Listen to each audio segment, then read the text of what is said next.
بسم اللہ الرحمن الرحیم۔ تیز انفو کے معزز دوستوں کو میرا دل کی گہرائیوں سے سلام۔ تمام احباب سے گزارش ہے کہ ایک بار درود پاک پڑھ لیں۔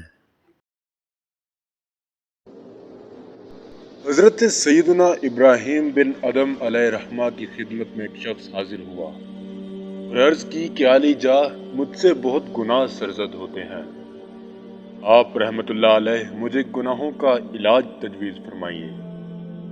آپ رحمت اللہ علیہ نے اسے 6 نصیحتیں فرمائیں۔ پہلی نصیحت، جب گناہ کرنے کا پکا ارادہ ہو جائے تو اللہ کا رزق کھانا چھوڑ دو۔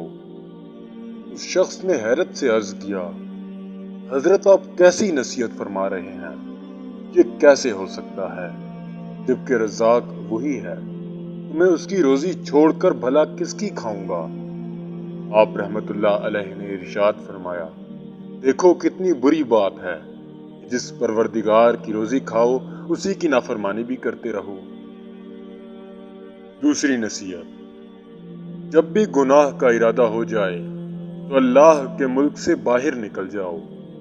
اس نے عرض کی، حضور یہ بھی کیسے ہو سکتا ہے؟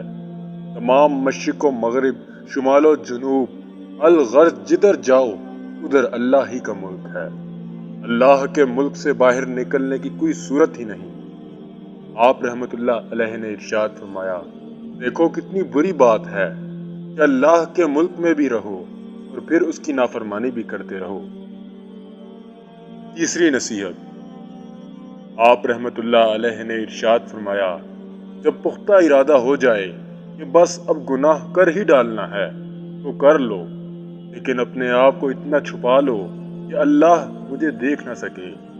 اس نے حیرت سے عرض کیا، حضور یہ کیوں کر ممکن ہے کہ اللہ مجھے دیکھ نہ سکے؟ وہ تو دلوں کے احوال سے بھی باخبر ہے۔ تو آپ رحمت اللہ علیہ نے ارشاد فرمایا، دیکھو کتنی بری بات ہے کہ جب تم اللہ کو سمیع و بصیر بھی تسلیم کرتے ہو اور یہ بھی یقین کے ساتھ کہہ رہے ہو کہ اللہ ہر لمحے مجھے دیکھ رہا ہے، مگر پھر بھی گناہ کیے جا رہے ہو۔ چوتھی نصیحت، یہ ارشاد فرمائی، جب ملک الموت سیدنا عزرائیل علیہ السلام تمہاری روح قبض کرنے کے لیے تشریف لائیں تو ان سے کہہ دینا کہ تھوڑی مہلت دے دیجئے کہ میں توبہ کر لوں۔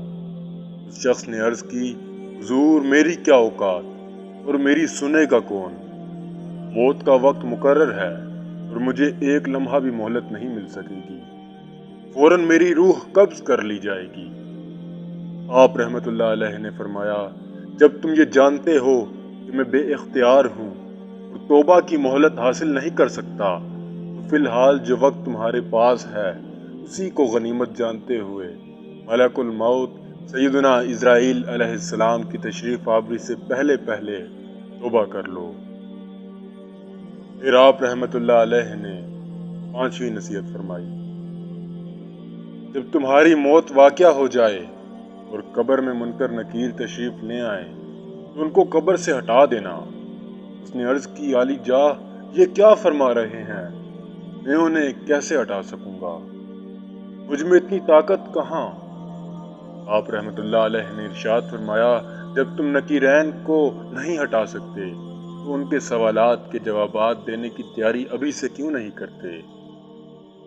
چھٹی اور آخری نصیحت، آپ رحمت اللہ علیہ نے فرمائی کہ اگر قیامت کے دن تمہیں جہنم کا حکم سنایا جائے تو کہہ دینا کہ میں نہیں جاتا۔ اس نے عرض کی، حضور وہاں تو گھسیٹ کر دوزخ میں ڈال دیا جائے گا۔ تو آپ رحمت اللہ علیہ نے ارشاد فرمایا، جب تمہارا یہ حال ہے کہ تم اللہ کی روزی کھانے سے بھی باز نہیں آ سکتے، اس کے ملک سے بھی باہر نہیں نکل سکتے، اس سے نظر بھی نہیں بچا سکتے، منکر نکیر کو بھی نہیں ہٹا سکتے، اور جہنم کے عذاب کا اگر حکم ہو جائے تو اسے بھی نہیں ٹال سکتے، پھر گناہ کرنا ہی چھوڑ دو تاکہ ان تمام مصائب سے محفوظ رہ سکو۔ اس شخص پر سیدنا ابراہیم بن ادم علیہ رحمہ کی تجویز کردہ گناہوں کے علاج پر ایسا اثر ہوا کہ وہ زاروں قطار رونے لگا اور اسی وقت اپنے تمام گناہوں سے سچی توبہ کر لی اور مرتے دم تک توبہ پر قائم رہا۔